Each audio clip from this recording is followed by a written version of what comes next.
Hvordan føles det så at bestige Lavatårnet? Altså, så man står og stugurer ud over højsletterne her, så føles det faktisk udmærket.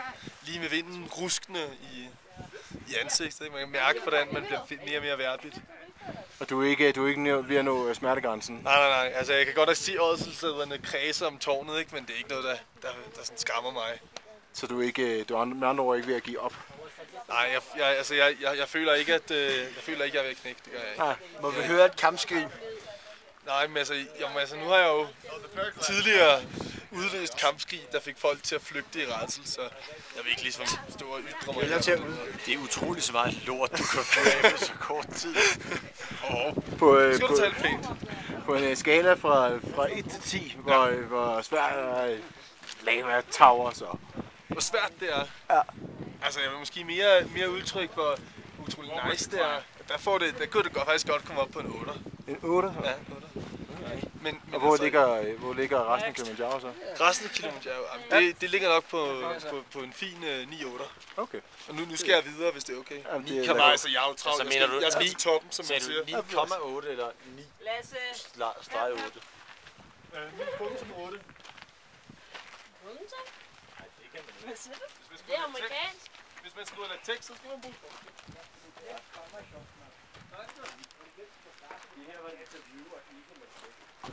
gøre lancer.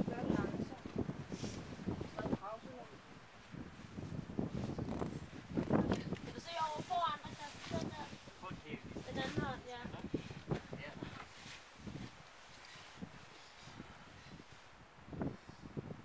Så vi skal have Christel med i plus. Skide godt, Christel.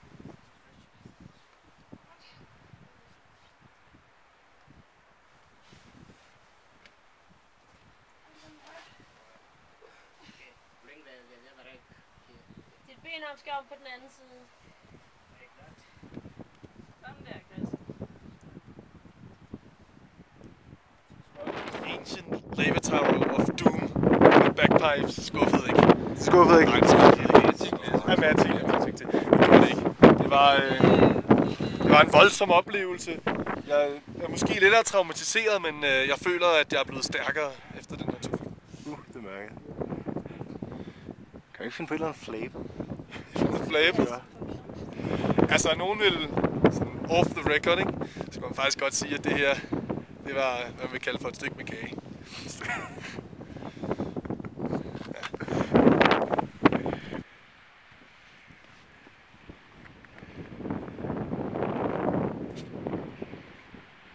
Jeg hostede meget her til morgen. Det har jeg ikke gjort indtil. Jeg hostede i går aften. Ida, du er live. Du er på. Jeg vil ikke være live. Du er så meget på. Hej Ida! Rockstar!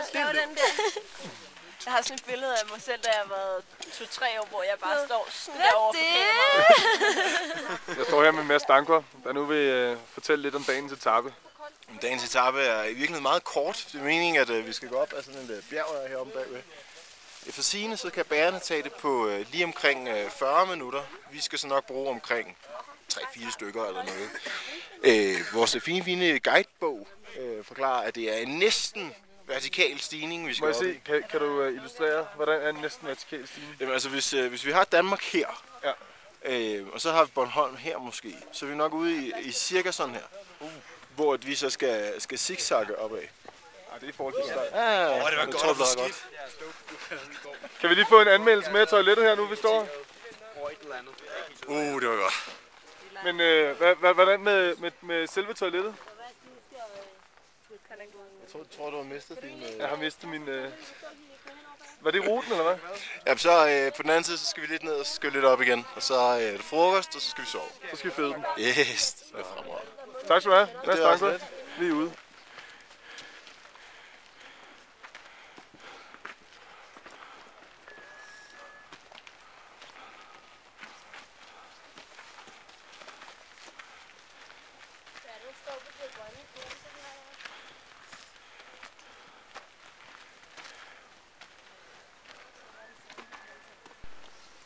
Lasse, hvad står dagens etape på?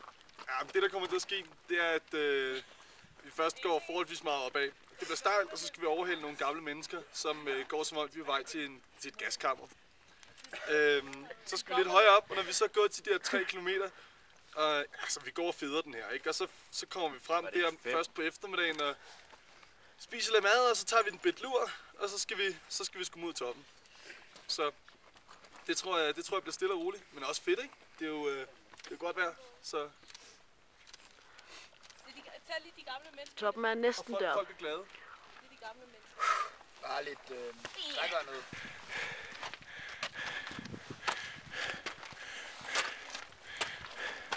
Skulle man lige bare fordi, at man ikke har billeder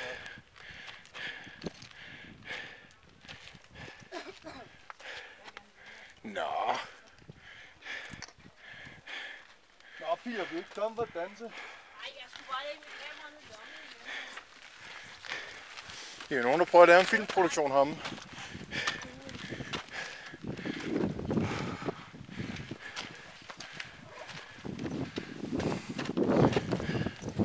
Så det her, det bliver sjovt. Nu vil jeg faktisk gerne. Så kan du følge med på mig, det bliver lidt skægt.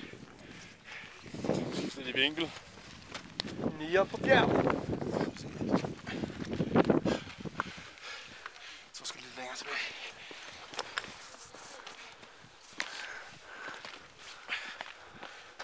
Hvordan er din status på respirationssystemet? Det er lidt som om, at jeg er lidt mere kalibreret til den nørrebrogenske luft. Jeg skal lige... Men altså... Jeg trækker jo bare vejret dobbelt så hurtigt, så er der ikke noget problem. Du er ikke bange for at få overbelastet dit hjerte? Nej. Altså, man har jo krop som en okse. Kan man sige. Trænet igennem mange ture op og ned ad Valby Bakke, ikke?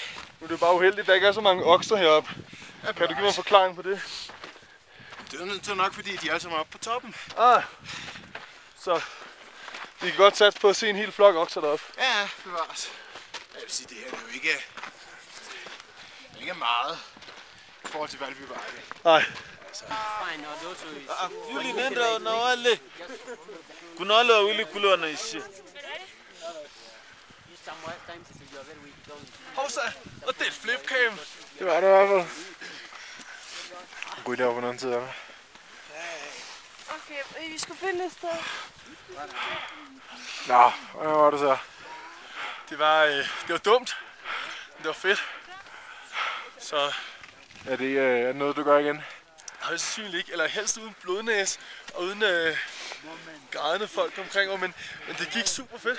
Ja, der skete med noget. Der var et rent blodorke. Ja, jeg fik blodnæs. Jeg havde blodnæs 1,5 time op.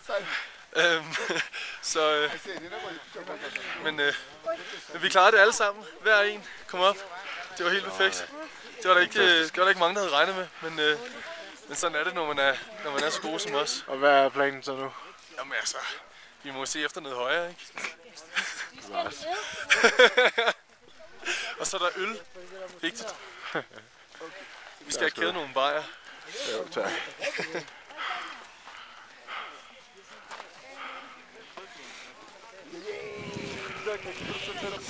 Ja, så er vi på vej ned igen. Vi har sovet. Vi har fået brunch, efter vi kom ned. Så har vi sovet i 40 minutter eller noget. Og nu der er vi så på vej ned i et lyntempo. Der er jo ikke noget problem i at gå hurtigt ned. Kun op, man ikke må gå hurtigt. Så vi har det her fantastiske vejr. Vi er midt inde i en sky. Det er jo dejligt køligt og fugtigt. Og så går det altså bare nedad. Efterhånden, som vi kommer nedad, så forsvinder hovedpiner og skavanker og sådan noget. Så i morgen, så skal vi lidt tidligt om. Afsted, gå godt og vel 2-3 timer. Og så er vi på igen. Så skal vi have vores guldcertifikater, for nu er vi jo alle sammen med op på den her fine bakke. Og så skal vi bare hjem med og slumre og feste. Det bliver ganske fantastisk. Så ja, jeg ved ikke, om der sker så meget mere interessant, men hvis der gør, så kan det være, at der kommer noget mere. Men i mellemtiden kan vi lige nyde den fantastiske udsigt.